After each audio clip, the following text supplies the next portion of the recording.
Hi, and welcome to Changemakers with Eleanor, the podcast where we dive into the lives and lessons of those who are making a difference.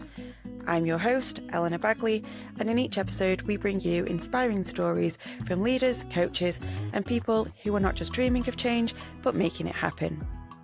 Whether they're penning their first book, working in their community, or leading a revolution in their industry, you'll get a first-hand look at how they're shaping the world. If you're looking to leave a mark or simply love a good story about modern-day heroes, you've come to the right place. Here, we're all about changing the world, whether that's one person's world or the world in general.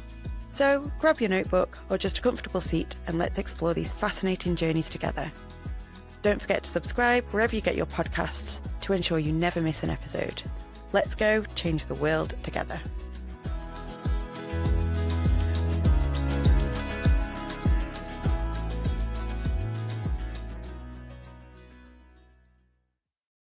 So welcome to this episode, Christian. It is lovely to have you with us. So do you want to start by just telling us a little bit about who you are, what you do? Sure, thanks, Eleanor. Delighted to be here on one of your first episodes. I'm a huge podcast fan. I've got my own podcast as well. So, really encourage everybody to do a podcast. So glad to see that you jumped on the bandwagon as well. So my name's Christian Harris. I'm the founder of a business called Slip Safety Services. Not many people know this, but the biggest cause of accidents, injuries, and insurance claims, and indeed NHS bed days, so people staying overnight in NHS beds, is slips, trips, and falls. So it might seem innocuous. Sometimes it's perceived as a bit funny. You know, you have the sort of dull boy falling over at the bar and only fools and horses. But actually, it's a very serious problem. So I've dedicated myself for the last 12, 13, 14 years now to solving that problem. I've got a big goal to reduce the number by 500,000 a year around the world. And to do that, we're partnering up with insurers, architects, and other stakeholders and using a scientific approach to drive down the risk and therefore see fewer accidents, injuries, and claims. Wow, big goals there then. Yeah. Why aim for the ceiling when you can aim for the stars? Oh, well, indeed, yes. Yeah, I absolutely love that. I always say my mission in life is to change the world. And I'm like, well, it might seem big, but why would I want to do anything less? Exactly. So obviously the theme of the podcast is about change makers, and you are talking about kind of making a difference. How did you Hmm. get to where you are? Why do you feel so strongly about making a difference in this area? Yeah, it's a great question, and I think safety is obviously a topic that we can all kind of buy into, but I've got a bit of a personal story as to why I'm really passionate about safety. So, if you cast your mind back to 2012, to the run up to the Olympics in London, I live in London. It was a very exciting time, lots of waiting and anticipation for what was going to be happening. This was in May. And I remember I used to actually go and jog along the canal from where I lived down towards the Olympic Village and so on and so forth. Anyway, so normal Sunday morning in May 2012, woke up. This was before marriage and kids, so Sundays were lazy. Um, had a nice relaxing morning, and then my girlfriend at the time, who's now my wife, and I went to this place called Columbia Road Flower Market in London. Bought some flowers, had a walk around, had a nice lunch, etc. Started heading home, parked up our car in the Sainsbury's near Angel Islington, started walking from the car to the front of the store, and then basically that's the last thing I remember for several hours. And what happened was I was walking down the road to go to the front entrance of the store. A car sped around the corner to join the road that I was sort of walking alongside. Must have been going too fast. Started sort of swaying side to side, lost control, mounted the curb, and ploughed into me, ran me over.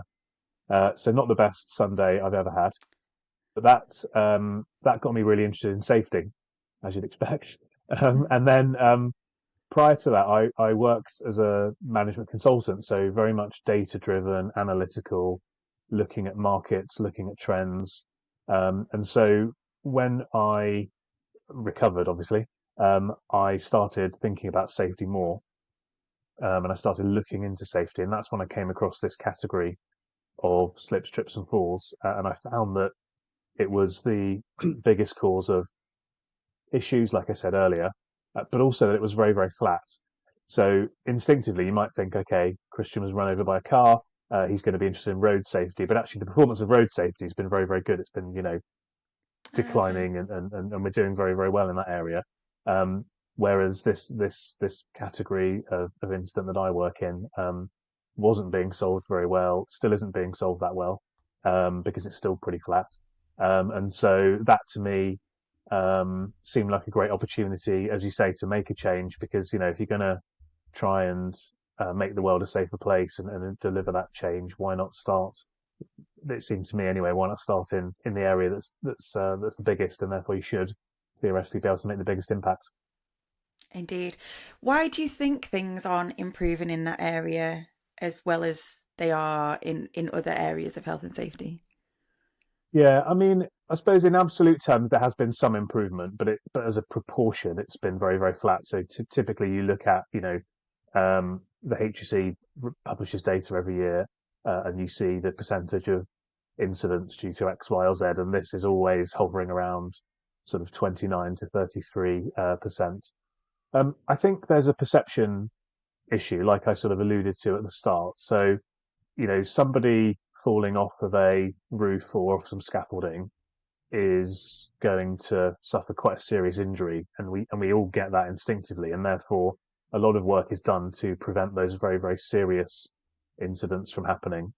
But it seems to me that a bit less work is done, a bit less focus is placed upon the more frequent but sort of typically less severe incidents. So, picking up a box and hurting your back would be called a manual handling risk. That's probably number two.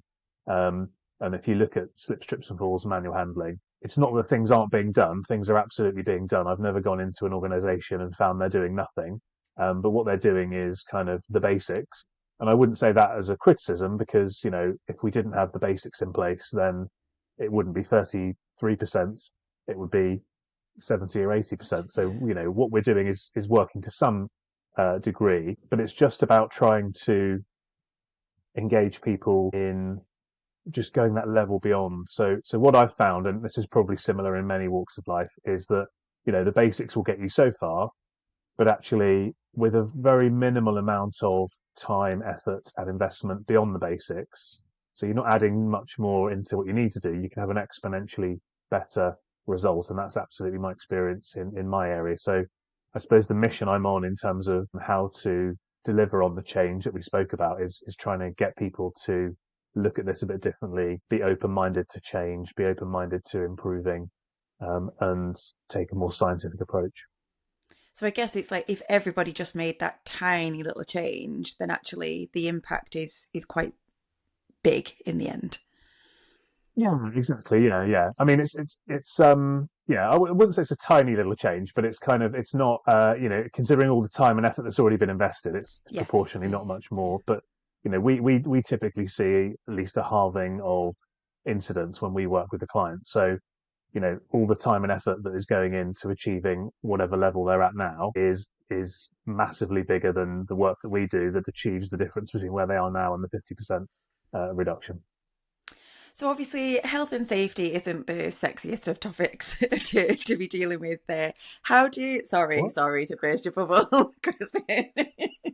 um, how do you make it kind of interesting to engage people, to get people to want to kind of make those changes, to kind of see that impact? Yeah, so this is a really interesting question because, as you say, it's not the sexiest topic, but obviously, if you're working in health and safety, then it's obviously important. Um, I think it's a very technical world, and people, do degrees and do a lot of training and a lot of CPD, and really focus in on their technical skills. So producing more stuff that's very technical, I don't think works that well, because you've got to kind of grab people's attention. So, I mean, what I found works on LinkedIn, for example, is bringing in a bit of humour and a bit of sort of candid camera, real world stuff, either from a humour perspective or a actually something really bad happened, but here's a real life scenario. What do we think about that? Let's sort of open up a discussion and try and get people to just be engaged in talking about it in a sort of open and free way. I also run webinars every couple of weeks where we do like a interactive Zoom. And the idea there again is just to try and get people to open up and talk and be open minded to learning and shifting their perspectives on things. So what I've found doesn't work is like hammering people with, you must do this, you must do that. That Yeah. definitely doesn't work. It's more about sort of trying to find people who are, because we're never going to convince everybody, right? So it's about finding people that are kind of psychographically more open to doing things better, who are not afraid to sort of be a bit self-critical, because, you know, especially in safety, the interesting thing is, if you're the head of health and safety or health and safety manager for a business, if you thought that what you were doing was wrong, then you I don't know, you wouldn't be able to sleep at night. You wouldn't, it's not possible for people to think that what they're doing is wrong, because if they did, then they wouldn't do it. So Yeah. Yeah. it's very sort of difficult to kind of challenge them, as it were. So it's all about trying to engage them, build them in, bring them into a community, and then kind of, stories, insights, examples, case studies, just trying to give little light bulb moments, I suppose, to get them to think, oh, perhaps I could be a bit better at that. Perhaps I could improve here, etc.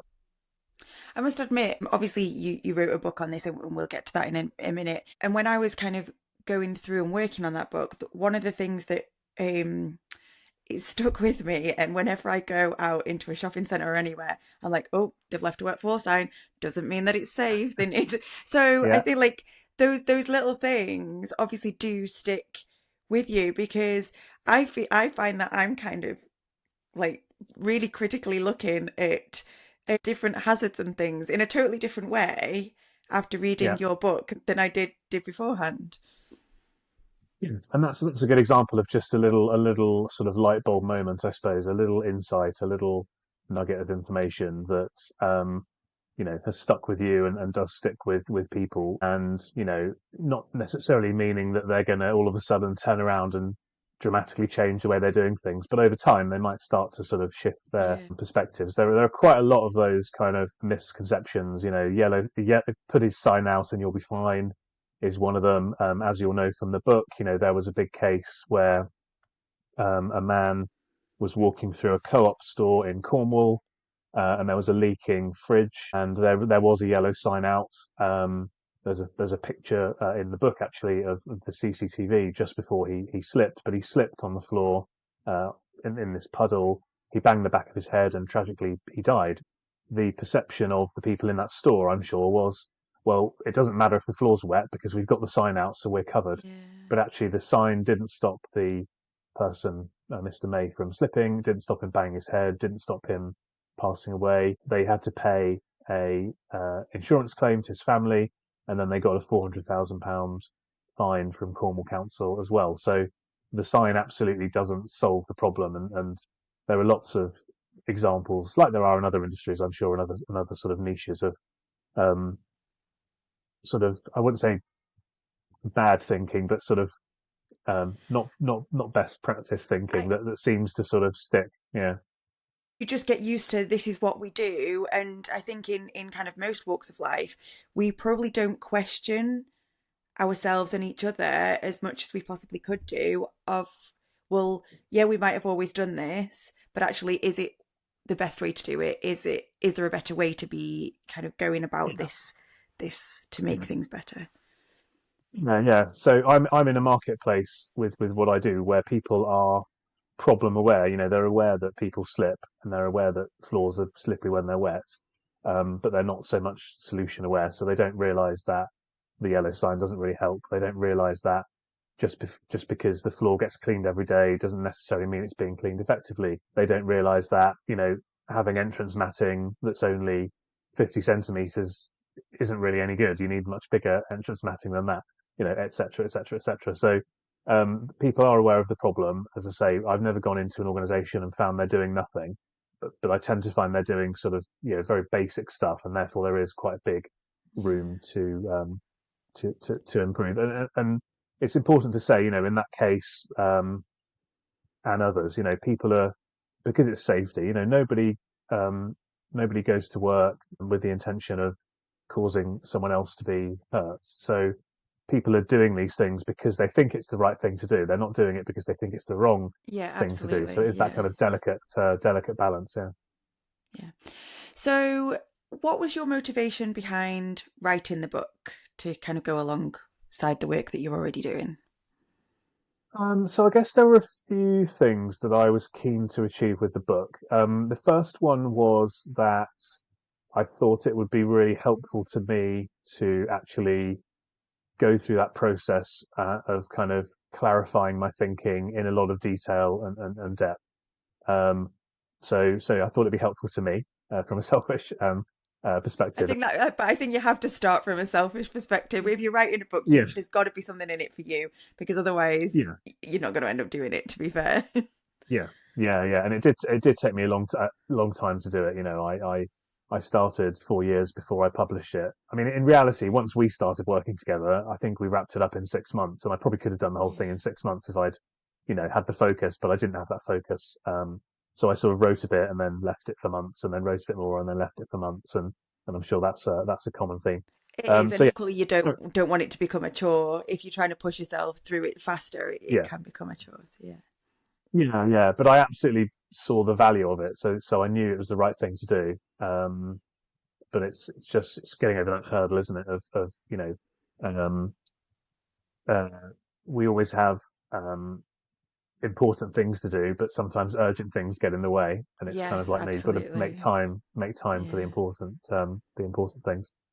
So I think the second reason was that I feel like it helps the message that I'm trying to convey, because the message I'm trying to convey basically is that there is a way to dramatically improve in this area, but it takes a slightly more detailed, more scientific approach. So actually, the fact that I've written a book that is actually quite, I don't know if this is video or not, but it's quite a chunky book. It's not it is a exactly like, chunky book. It is definitely a chunky yeah, book. it's not a sort of ebook. It's a proper book. Yeah. And when people see that, they're like, oh wow, there's a lot of depth to this topic that perhaps I didn't think was there. So just that alone is quite good to sort of open people's eyes about thinking about this a little bit differently.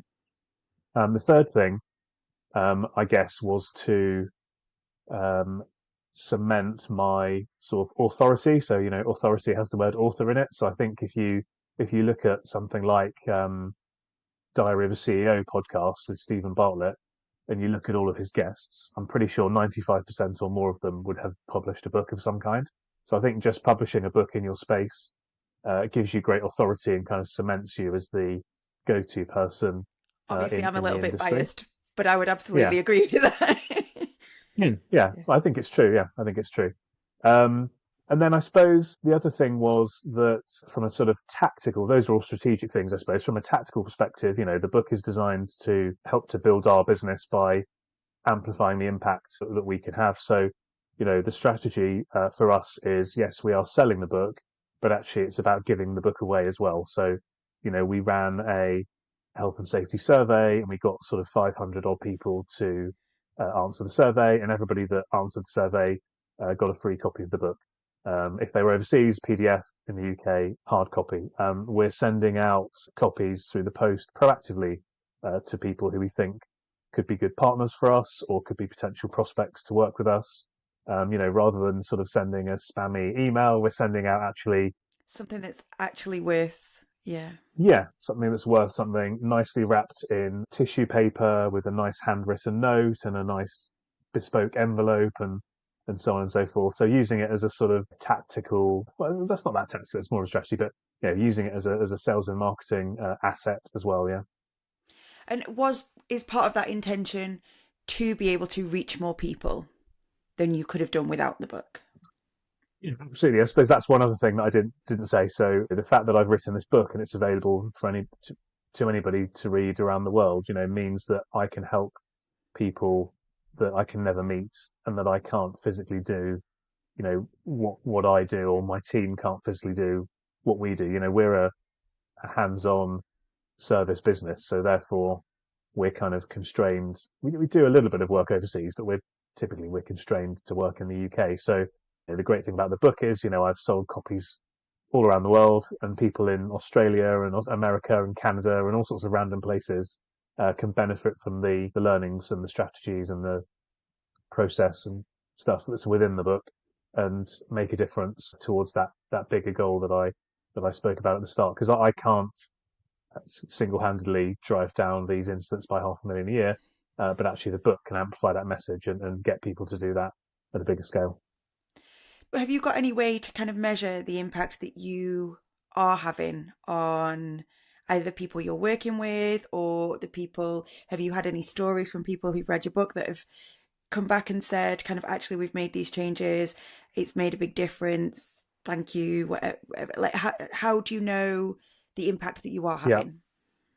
Yeah, I mean that's a difficult question, isn't it? I mean, it's easier for us where we're physically working with clients because we typically get them to track what's going on.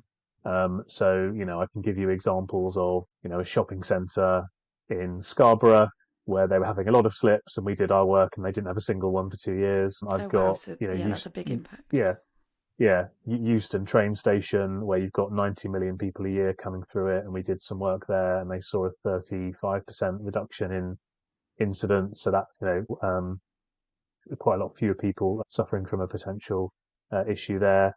So we've got lots and lots of examples where we've kind of helped the client and sort of implemented the philosophies of that are explained and the process explained within the book. Going wider, I've not had anything sort of super concrete, but a lot of good feedback and a lot of, thanks. And one of the best things actually was, I've had this 3 or 4 times now, people who actually know me relatively well who've read the book, and they said that actually when they read the book, they can almost hear me saying it, if that makes sense. Okay. So Yeah. that suggests that I achieved that goal of actually writing something that wasn't a textbook. It's actually supposed to be, kind of my, not stream of consciousness, but it's my thoughts and experiences and Yes, insights, and that seems your to have gone over journey. well. Yeah. Yeah. Yeah. What's your vision for the future? Obviously, you've not achieved this kind of massive change, and obviously, you can't do it single handedly. But what is your vision for the future? Where do you see kind of what you're doing going? I know you talked earlier about partnering with different organizations, but where do you see that kind of going and the impact that you'd like it to have? Yeah. So I suppose my kind of big vision is almost beyond what I do. So I believe that we can achieve so much more as a world, as companies, as organizations, if we focus a bit more on safety. So I've kind of got this idea of a second book actually called Profit from Safety, which is all going to be about this concept, sharing case studies of, we've invested in safety and we've had XYZ quantifiable ROI, measurable impact on our business, whether it be profit, production, brand, whatever it might be. And because there's loads of these examples around, but nobody's ever kind of brought them together. And I just think that actually what we need to do is move safety away from being, I wouldn't say an afterthought, but it's kind of, everyone says safety is our number one priority, but they don't actually mean it. So getting safety embedded more within, what we do properly, and making it a value of every organization, and seeing those big results off the back of that. And if you can buy into that as a vision, then it absolutely makes logical sense that the first thing you would do around that is work in the area that I do, because that's the biggest cause of issues. So, um, I'm going to be talking a lot more about that as a sort of big overarching vision in the future. And I think that's how we can have a bit more impact, because to unlock the investment you need to achieve these improvements, you need to be getting the buy-in from the people at the higher levels. And whilst my book and what I do at the moment is valuable to those people, realistically it's not going to get to the top of their list. So I think a slightly different approach, a different target in terms of who we're speaking with and engaging with, is how we can sort of push this along to the next level. No, that sounds really interesting. So obviously we've talked about your book. Do you want to tell us what it's called and where people can find it? Yep. So the book is called Prevent Slip Accidents with Slipology. So Slipology being a play on words of bringing the science into slips. And in the book, I explain a 5-step method that we use with our clients of how to go about doing that. And there are lots and lots of other kind of little models and case studies and, very practical things that you can go away and do. And the book is also sort of linked to a scorecard, so you can go away and sort of self-assess how you're doing at slip prevention in your business, and then kind of use that as a way of focusing your mind on these are the key areas that we need to work on. So yeah, it came out in September, and we did that deliberately because every September I run a campaign called Sliptember. So I have again a little play on words and try and really focus on this issue in September every year. We achieved best-selling book on Amazon for safety and for insurance, so that was great when we launched the Kindle version. And you can buy the book on Amazon. It's probably the best place to go. Kindle or paperback. It's probably available in some other places as well, but I always direct people to Amazon. And do you have a website where people can find you as well? Yeah, so slipsafety.co.uk is our website, and another great place to get in touch will be on LinkedIn. So very, very active on LinkedIn. If you search for Christian Harris Safety, then you'll almost certainly find me there. The other day, I got a friend request on LinkedIn from somebody called Christian Harris, Oh, how and he bizarre. said he said he was on LinkedIn one day, and one of my posts came up in his feed, and he was like, "Whoa!" So he said I had to connect with you. So there are a few Christian Harrises around, but there aren't that many. But if you look for Christian Harris Safety, then I'm sure you'll find me. Well, we'll make sure we'll share some of the links and things in the text with the podcast anyway, so you can find it. Bizarrely on LinkedIn, there's another Eleanor Baggaley, which I always thought my name was Yeah. quite well, obviously not unique, but it's certainly there's not many of them. And I tried to connect with her because I keep getting phone calls for her, but she's never connected back with me, so never Oh, mind. that's a bit harsh. We I need to have thought a that, but campaign. Yeah. yeah, Don't team up. Eleanor's team up. yeah, I indeed. Yeah, my friends and like my wife and my family all call me Chris actually, but I decided years ago in a work setting to use my full name because I felt like there'd be fewer opportunities for people to confuse me with other people. So Mm. yeah, there is a Christian Harris who is a American football player of some renown apparently. So when you Google Christian Harris, he typically comes up first, and I normally appear sort of number two, as it were, to him. But if you do Christian Harris Safety, then yeah, I'm all over it. You are the only one. I don't know if people Google anymore, do they? They just go on ChatGPT nowadays. Probably, yeah, yeah. Well, I'm sure you'd definitely come up there. So, one thing that I kind of have been asking the guests in a totally separate from everything else that we've been talking about, can you share one fun fact about yourself or something that people might be surprised at? All right, so I've been to 3 WWE WrestleManias. Oh, wow, okay. Yeah, so I used to be really into Interesting. that when I was younger. So I went to WrestleMania 19 in Seattle, WrestleMania 20 in um, New York, and WrestleMania 22 in Chicago. So we're now on WrestleMania like 42 or something. So this was all like 20 years ago. But yeah, most people probably wouldn't expect that I would have done No, that. I wouldn't. I would never have had you down as a wrestling fan. So no, that's an interesting fact. Thank you for sharing. Um, is there anything else that you would like to share with us today that we haven't covered?